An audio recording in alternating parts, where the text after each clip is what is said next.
Imagine standing in the heart of Rome, surrounded by the whispers of history. Before you looms a structure so immense, so iconic, it almost feels unreal. This is the Colosseum, a monument that has witnessed the rise and fall of an empire, a stage for both breathtaking spectacle and unimaginable brutality. But how did this wonder of the ancient world come to be? Let's journey back almost 2,000 years to uncover the secrets held within these ancient stones. Our story begins not with triumph, but with tyranny. In the 1st century AD, Rome was under the rule of Emperor Nero, a man known for his extravagance and cruelty. After the Great Fire of Rome in 64 AD, Nero seized a vast area of the city's heartland to build his opulent private estate, the Domus Aurea, or Golden House. It was a sprawling complex of villas, gardens, and even an artificial lake, a symbol of his self-indulgence at the expense of his people. His reign was so unpopular that it ended in his forced suicide, plunging Rome into a chaotic year of civil war. From this turmoil, a new dynasty emerged, the Flavians. The first Flavian emperor, Vespasian, knew he needed to win back the hearts of the Roman people. His solution was a stroke of political genius. He decided to drain Nero's artificial lake and, in its place, build a colossal amphitheatre for the public.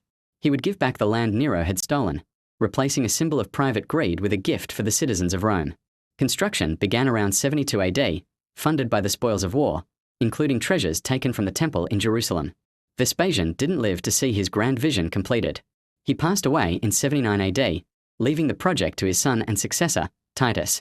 In 80 AD, the Flavian Amphitheatre, as it was originally known, was officially inaugurated. And what an inauguration it was! Titus hosted 100 days of spectacular games, featuring gladiatorial contests, wild animal hunts, and even naval battles, where the arena floor was flooded to recreate epic sea clashes. The people of Rome were ecstatic. The Colosseum was born. Let's talk about the sheer genius of its design. The Colosseum was an architectural marvel, the largest amphitheatre ever built. Standing nearly 50 meters high, this elliptical structure could hold an estimated 50,000 to 80,000 spectators. Think about that for a moment. That's the capacity of a modern sports stadium, built with concrete and travertine stone almost 2 millennia ago. Its brilliance was in its efficiency. The builders used a complex system of arches and vaults, which not only supported the massive weight but also created a sense of lightness and elegance. It had 80 entrances on the ground floor, allowing the massive crowds to enter and exit in a matter of minutes, a system so effective it is still studied by modern stadium architects. They even had a retractable awning called the velarium, a massive canvas canopy that could be unfurled to provide shade for the spectators. An elite team of sailors was stationed in Rome just to operate this complex rigging. Inside, the seating arrangement was a perfect mirror of Roman society's rigid hierarchy. It was a social map etched in stone. The best seats, right down by the arena, were reserved for the emperor, senators, and vestal virgins. As you moved up the tiers, the social status of the spectators decreased. The next level was for the equestrian class, the wealthy knights and businessmen. Above them sat the ordinary Roman citizens, the plebeians. And at the very top, in the nosebleed seats, were the poorest of the poor, the slaves, and the women. Your ticket, a small pottery shard called a tessera, told you exactly which gate to enter and which section to sit in. Your place in the Colosseum was your place in the world. But the most fascinating part of the Colosseum was hidden from public view. Beneath the wooden, sand-covered arena floor lay a whole other world, the Hypogeum. This was a 2-level underground labyrinth of tunnels, passages, and chambers. It was the backstage of the greatest show on earth. Here, gladiators would wait in suspense, their hearts pounding before their moment of truth. Caged wild animals, lions, tigers, bears, crocodiles, were hoisted up to the arena floor through a network of elevators. And trapdoors, appearing as if from nowhere to the roar of the crowd. It was a masterpiece of stagecraft, designed for maximum surprise and dramatic effect. And who were the stars of this deadly theatre? The gladiators. These men were a complex mix of slaves, prisoners of war, condemned criminals, and even some free men who volunteered, seeking fame and fortune. Their lives were harsh and brutal, spent in rigorous training schools called ludi. They specialized in different fighting styles, each with distinct weapons and armor, like the retiarius with his net and trident, or the Mamillo with his large shield and sword. While we often imagine every fight ended in death, that wasn't always the case. Gladiators were valuable assets to their owners, expensive to train and maintain. A fight would often end when one was seriously wounded and surrendered. The final decision of life or death then rested with the editor, the sponsor of the games, who would often gauge the mood of the crowd. The famous thumbs up or thumbs down gesture is a bit of a historical myth, but the crowd's roar for mercy or death was very, very real. A successful gladiator could become a superstar, a celebrity adored by the masses, earning prize money and perhaps, one day, their freedom. The games were more than just gladiator fights. They were elaborate public spectacles, often lasting all day. The morning might begin with wild animal hunts, called venations. Exotic creatures from all corners of the empire were brought to Rome to be hunted and killed in the arena. Thousands of animals could be slaughtered in a single day's event. The midday break was often the grimmest part of the schedule. This was when public executions, known as damnatio ad bestias, took place. Condemned criminals and prisoners were thrown to wild animals, a horrifying display of Roman justice and power. For over 4 centuries, the Colosseum was the epicenter of Roman entertainment. But as the Roman Empire began its slow decline, so did the games. The rise of Christianity brought a shift in public morality. The bloody spectacles were seen as pagan and barbaric. Gladiatorial contests were eventually banned in the early 5th century, and the last animal hunts took place about a century later. The empire was also struggling financially, and the enormous cost of staging the games became unsustainable. After the fall of the Western Roman Empire, the Colosseum's purpose changed dramatically. It was abandoned, neglected, and plundered.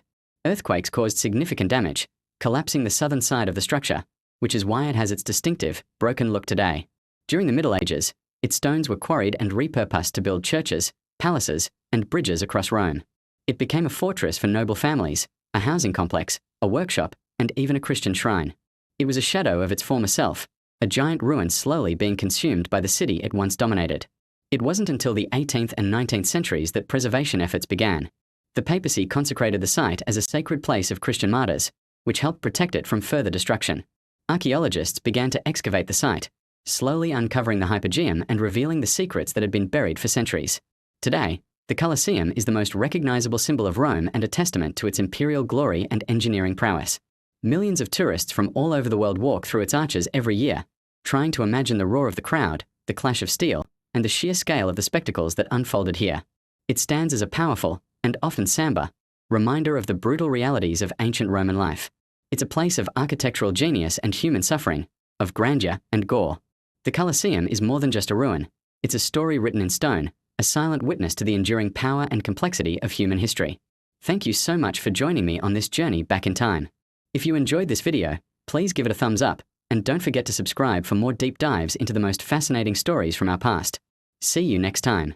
For over 3 centuries, the Colosseum remained the heart of Roman public life. Emperors used it to gain favor. Domitian, Trajan, and Commodus all sponsored elaborate games. Commodus himself, the emperor who believed he was the reincarnation of Hercules, fought in the arena as a gladiator, slaughtering animals and defeated opponents while the Senate watched in humiliated silence. His madness symbolized the decay spreading through the empire, but the Colosseum still stood, still roared, still bled. Then the world began to change. In 313 AD, Emperor Constantine legalized Christianity, and the moral foundation of Rome shifted.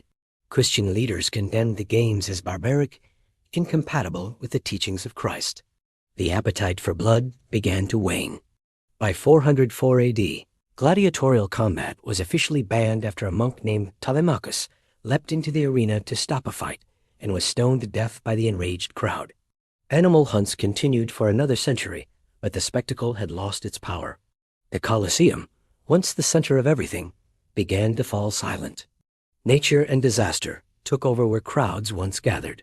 In 442 AD, an earthquake damaged the southern side of the structure. In 508 and 847 AD, more earthquakes followed, each one shaking loose stones, collapsing arches, and leaving gaping wounds in the walls. The Roman Empire was gone. The city was a shadow of its former self, its population reduced from over 1 million to fewer than 30,000. The Colosseum became a quarry. Nobles, popes, and builders stripped it of marble, bronze, and iron. The metal clamps holding the stones together were pried out, leaving thousands of holes that still scar the surface today. The beautiful travertine blocks were carted away to build churches, palaces, and bridges. St. Peter's Basilica itself contains stone taken from the Colosseum. Rome cannibalized its own past to survive. For centuries, the Colosseum was forgotten as a monument and repurposed as shelter. Families built homes inside the arches.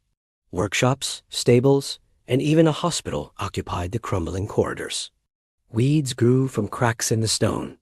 Birds nested in the upper galleries. Rain pooled in the arena floor. The hypogeum filled with debris and dirt, its tunnels buried beneath centuries of neglect. The Colosseum was no longer a symbol of power. It was a ruin. Yet even in ruin, it refused to disappear. Medieval scholars believed it had been a temple to demons. Pilgrims came to see where Christian martyrs had supposedly been killed, though historians now question whether such executions ever took place there. In the 18th century, Pope Benedict XIV declared the Colosseum a sacred site in memory of Christian suffering, and a cross was erected inside.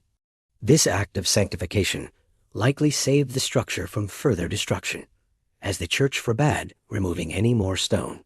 By the 19th century, the Romantic movement swept through Europe, and the Colosseum became an icon of sublime decay. Artists painted it bathed in moonlight, poets wrote of its fallen grandeur, and travelers journeyed from across the world to stand in its shadow. Lord Byron wrote, "While stands the Colosseum, Rome shall stand. When falls the Colosseum, Rome shall fall." The ruin had become immortal, not in spite of its destruction, but because of it. In the 20th and 21st centuries, restoration began in earnest. Archaeologists excavated the hypogeum, revealing the hidden machinery of spectacle for the first time in over 1,000 years. Engineers stabilized the walls, cleaned centuries of grime, and reconstructed sections that had long since collapsed. Millions of tourists now visit each year, walking through the same tunnels where gladiators once prayed, standing on the same ground where emperors once commanded death.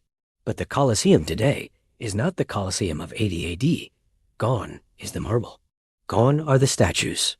Gone is the velarium that once turned the sky into a canvas of color. Gone are the roars of the crowd, the clash of swords, the smell of blood and sweat and fear.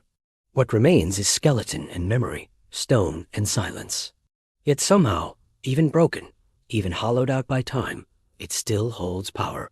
2,000 years is not a mere number. It is the rise and fall of empires, the birth and death of religions, the transformation of entire civilizations. The people who built the Colosseum believed Rome would last forever. They could not imagine a world where their language was dead, their gods forgotten, their mighty legions turned to dust. And yet the Colosseum endures, not because it was indestructible, but because even in its destruction, it tells a story humanity cannot forget. We look at the Colosseum today and see both triumph and tragedy. We see human ingenuity and human cruelty. We see the longing for glory and the certainty of decay. We see ourselves reflected in stone, reminded that everything we build, no matter how grand, how permanent it seems, will one day be a ruin photographed by strangers who cannot imagine the world we knew. And perhaps that is the greatest gift the Colosseum gives us. Not a warning, but a truth. That we are not the first to believe we are eternal, and we will not be the last to be proven wrong.